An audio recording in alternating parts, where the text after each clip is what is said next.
श्री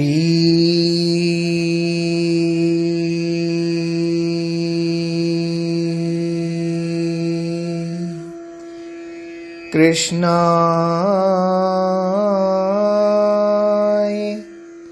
वासुदेवाय देवकी नंदनाय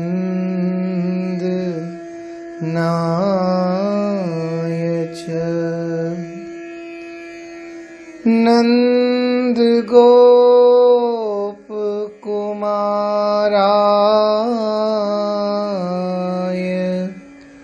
श्री गोविंदाय नमो नमः।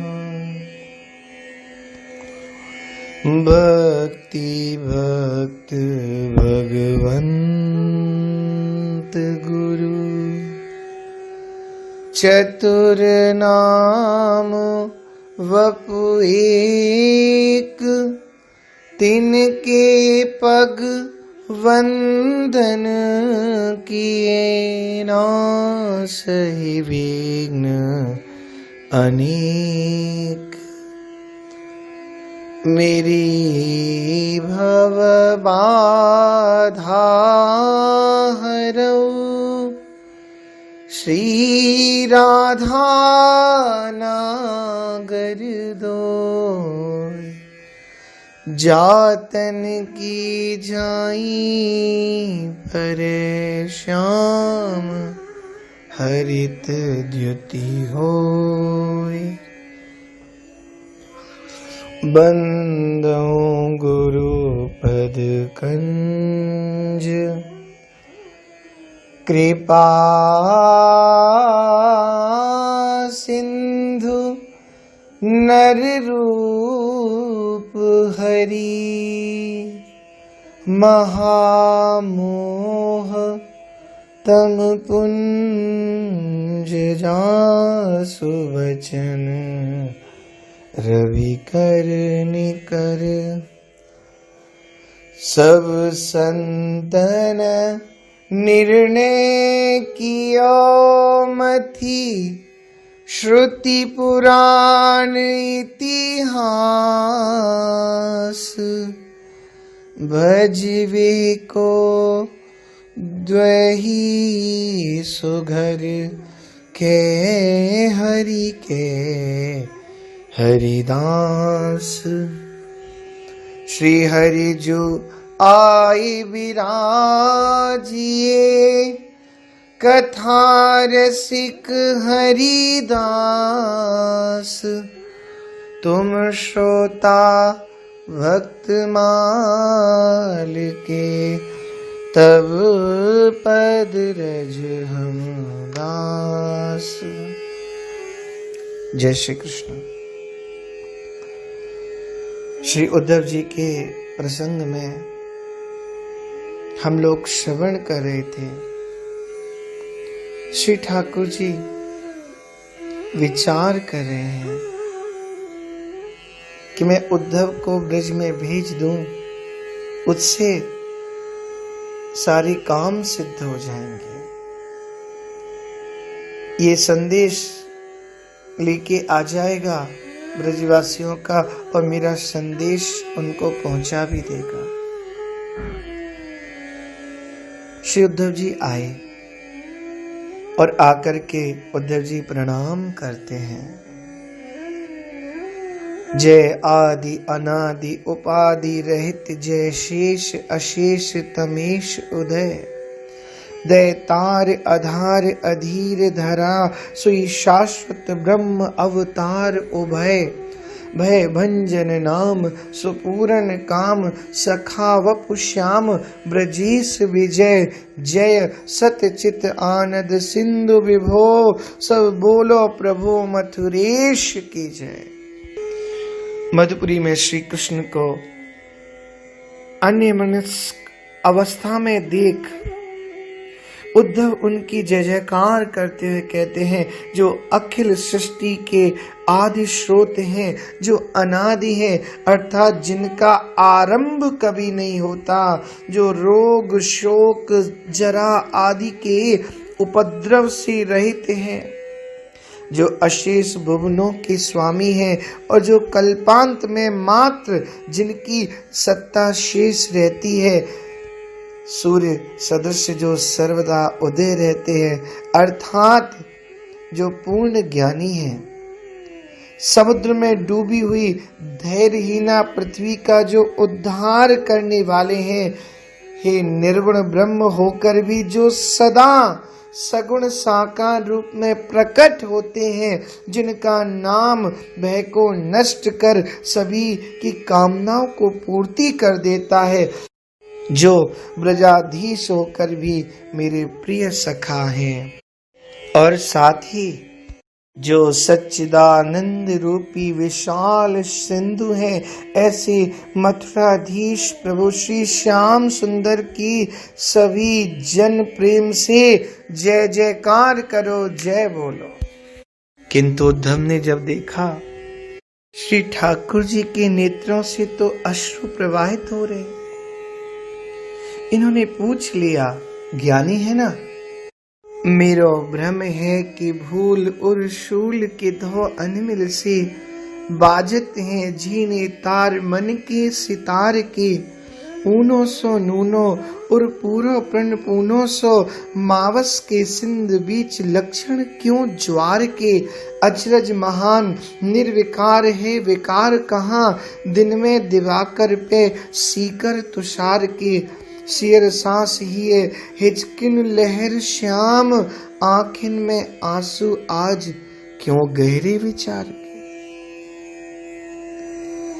श्री कृष्ण के अश्रुपूरित नेत्रों से युक्त उस छवि को देख करके उद्धव जी उनसे पूछते हैं, भगवान हे श्याम सुंदर, आज आप अन्य मनस क्यों हो रहे हैं, आपके नेत्र अश्रुओं से छल छला रहे हैं, गला कंठ रुद रहा है, ठंडी सांस चल रही है, हिचकी बंध रही है, ऐसा प्रतीत होता है आज आप किसी गहन चिंतन में डूबे हुए हैं, कुछ भूले से भ्रमित से भी दिखाई दे रहे हैं, आपके हृदय में बार बार चुभन सी हो रही है, तभी तो आप हृदय को अपने हाथ से दबाए बैठे हैं। आज आपके मन की स्थिति, आपका मन तो अशांत हो उठा है, आपका हृदय तो सदा से ही शांत और गंभीर रहता है, आप तो अमावस्या के समुद्र की तरह सदा से ही शांत स्वभाव वाले हैं प्रभु, फिर पूर्णिमा के समुद्र की भांति आज आप इतने विक्षुब्ध क्यों हो रहे हैं। आज आपका हृदय कुछ रीता रीता सा दिखाई दे रहा है। सबसे बड़ा आश्चर्य तो मुझे ये हो रहा है कि निर्विकार स्वरूप होकर भी आज आप विकार युक्त कैसे हो गए। सदैव दिवाकर की तरह देदीप्यमान रहने वाले आज आप पर यह तुषारापात सा क्यों हो रहा है, कृपा करके बताओ प्रभु। अश्रुपूरित नेत्रों को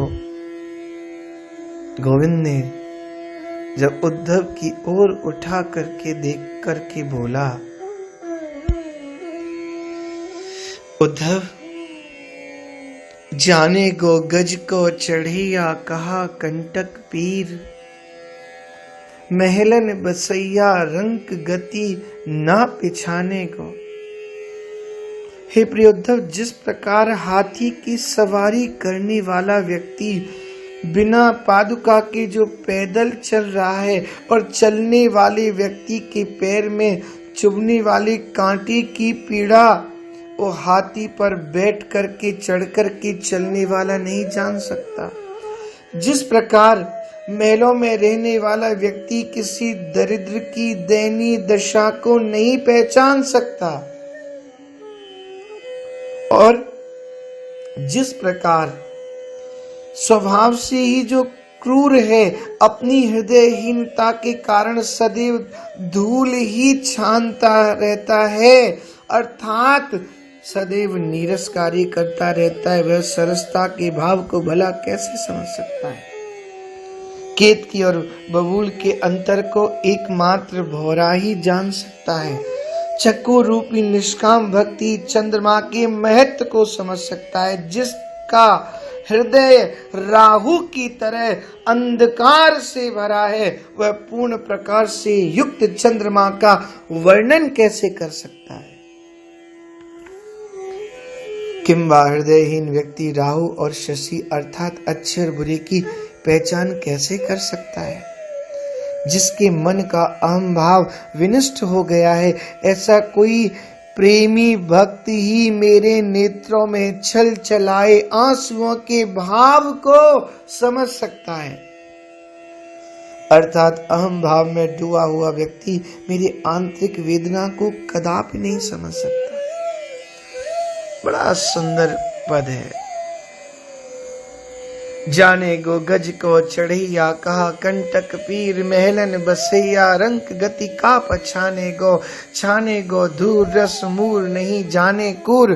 केतकी बबूर भेद भौरा ही माने गो चंद्र को चकोर ही अकाम भक्त। रिक्त ही राव शशि रूप का बखाने गो मनते अहम भाव भक्त श्याम। मेरे इन आंसुन को भेद कोई प्रेमी ही जाने गो। तब बोले भगवान, आज आपको हो क्या गया है। मेरी मति मूड रस रूढ़ तज बोलो बेन, ने कहूँ न समझ परे गूढ़ रस साने से। ये हैरन हिलोरन बड़वानल सी, कहाँ हार बैठी जो हीरत हिराने से। अज अखिलेश शेष अच्युत अशेष विषय, मुक्त ब्रह्म है के कित बांधे जगत जाने से। प्रेम पड़ी बैठे कौन प्रेमी, वह स्वनाम धन्य ताकि कर याद आज बोलत बिराने से। बोले गोविंद, आप कृपा करके बात तो बताओ, मैं जानना चाहता हूं। मेरी मति आपकी इस स्थिति को समझने में असमर्थता का अनुभव कर रही है, अतः आप प्रेम रस रीति का परित्याग कर मेरी ज्ञान शैली में अपने कथन के द्वारा स्थिति को स्पष्ट करने की कृपा करें। आपकी इस अवस्था में मैं आपके नेत्रों की भाषा को समझने में भी नितांत असमर्थ हूं, क्योंकि आपके नेत्र गंभीर रूप से रीझे से प्रतीत हो रहे हैं। आपके हृदय रूपी सागर में प्रबल तरंग जैसी भीषण शब्दाकुलता तथा बड़वानल जैसा भीषण उत्ताप उद्वेलित हो रहा है। आप ऐसी कौन सी प्रिय वस्तु को जीवन के खेल में हार गए जो कोई कोई दृष्टि से देख रहे हो। हे अच्युत, कभी स्वभाव से विरत न होने वाले आप तो संपूर्ण सृष्टि के स्वामी हैं। शेष और ब्रह्मा के द्वारा भी आप जाने नहीं जा सकते। आप तो माया बाधित नहीं हैं। हे मेरे नाथ, आप स्वयं ब्रह्म हैं। तब फिर आप सांसारिक बंधनों से जकड़े से क्यों दिखाई दे रहे हैं। आपका वह कौन सा स्वनाम धन्य प्रेमी है जिसकी स्मृति जन्य वेदना से आप इस प्रकार विह्वल हो रहे हैं। आज तो आप प्रेम का ऐसा पाठ पढ़कर बैठे हैं कि मुझसे भी पराये जैसा व्यवहार कर रहे हैं, ताकि कर याद आज बोलत बिराने से। श्री ठाकुर जी बोले, अपने तो आँखिन की ओट भय सपने से, बिराने विधातन की बात ही विचित्र है। मुक्त है आयो पे न मन सच पायो नेक, अब जान्यो बंधनी शुद्ध है पवित्र है।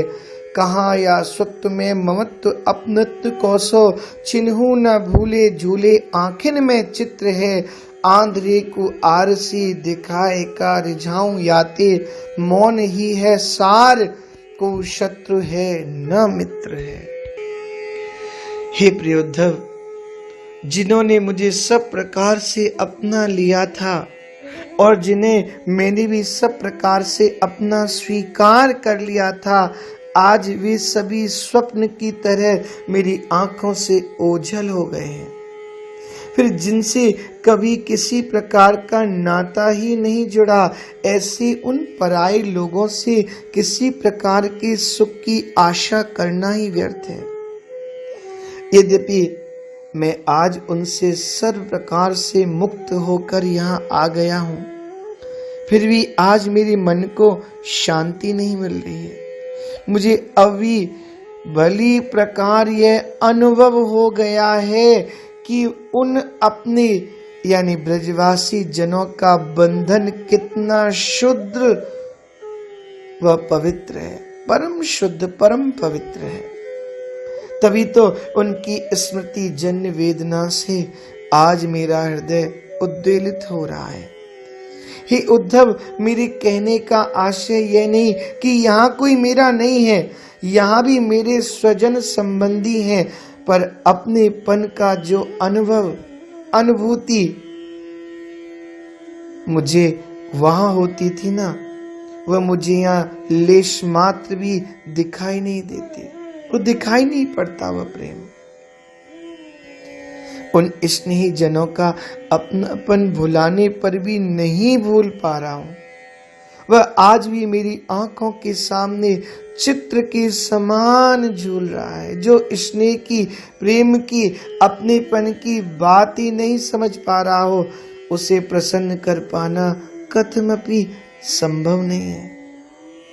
एक बात तो बताओ उद्धव, अंधे को दर्पण दिखाने से क्या लाभ? अर्थात जिन्हें प्रेम के नेत्र ही नहीं मिले मेरी दृष्टि में, तो वे अंधे ही हैं। अतः मौन व्रत लेकर चुपचाप बैठे रहना ही उचित है। मेरी दृष्टि में ना तो कोई किसी का मित्र है और ना ही कोई किसी का शत्रु है। मानो ये बात कहकर के गोविंद ने यहाँ उद्धव के नीरस ज्ञान के प्रति करारा व्यंग किया हो। उद्धव जी बोले, अधर अरुणारे भय कारे दृग पनारे से, ग्रीष्म ते मिलके बरसात भी रुझाई है।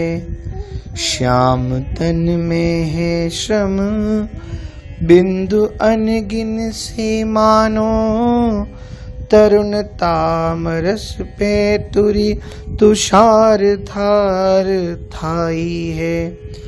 लीला ये अपूर्व की अभूतपूर्व अविगत की, अद्भुत अभिनय की बलिहारी है बधाई है। विश्व विजिताई प्रभुताई बिसराई श्याम, काकिए मिताई अभिशाप बनी आई है। श्री कृष्ण के उपयुक्त व्यंग भरे मार्मिक वचनों को सुनकर उद्धव उनकी गहराई तक तो नहीं पहुंचे।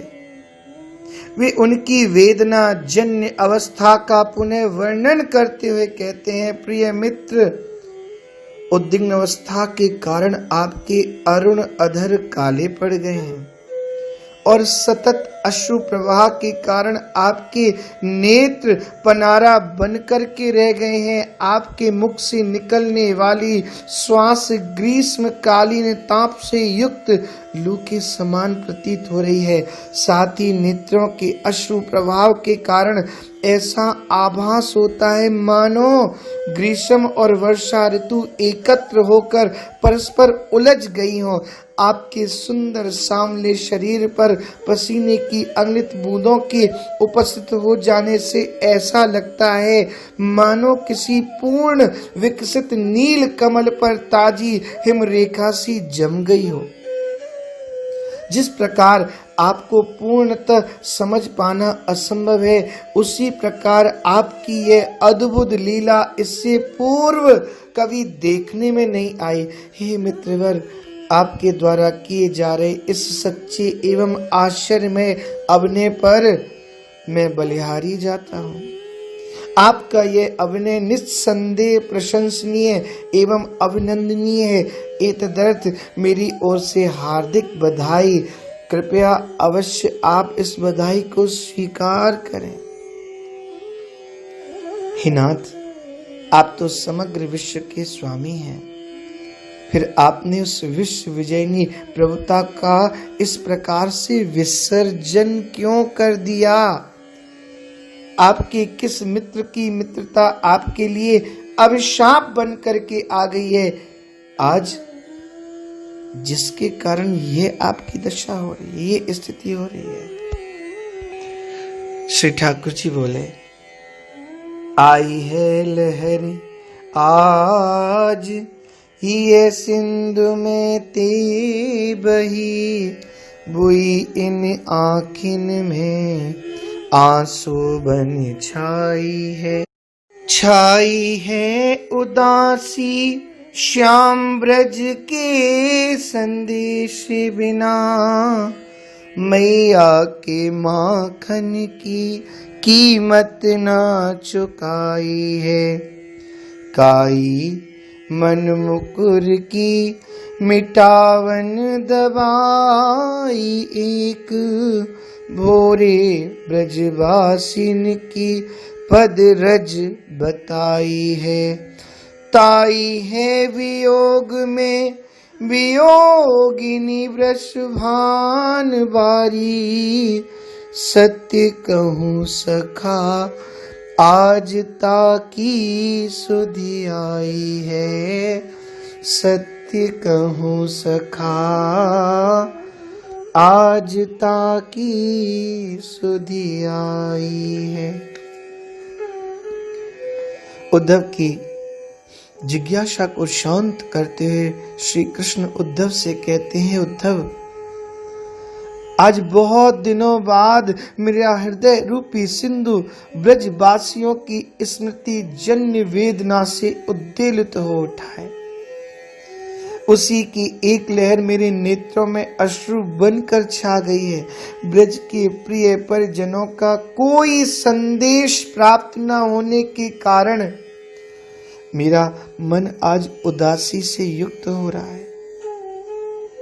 इस बात का संताप हटाए भी नहीं हटता कि माता यशोदा द्वारा स्नेह पूर्वक खिलाए गए माखन का मूल्य मैं अब तक भी नहीं चुका सका। मेरा मन रूपी दर्पण, इस दर्पण पर लगे इस संताप रूपी मैल को मिटाने का एकमात्र उपाय उन भोले भाले ब्रजवासियों की चरणों की रज, बस वही चरण रज उसका उपाय है। हे उद्धव, मेरे मन रूपी दर्पण को यदि साफ करना चाहते हो, संताप रूपी मैल को हटाना चाहते हो, तो उन ब्रजवासियों की चरण रज लेकर के आ जाओ। उसी से ये स्वच्छ और साफ हो जाएगा, अन्य इसका कोई उपाय नहीं है। हे प्रिय सखा, ठाकुर रो पड़े। मैं तुमसे बिल्कुल सत्य प्रतीत पूर्वक कह रहा हूं कि मेरे वियोग में जो निरंतर व्याकुल बनी रहती है, उन वृषभान किशोरी श्री राधिका की स्मृति जन्य वेदना से मेरा हृदय आज विशेष रूप से छटपटा रहा है।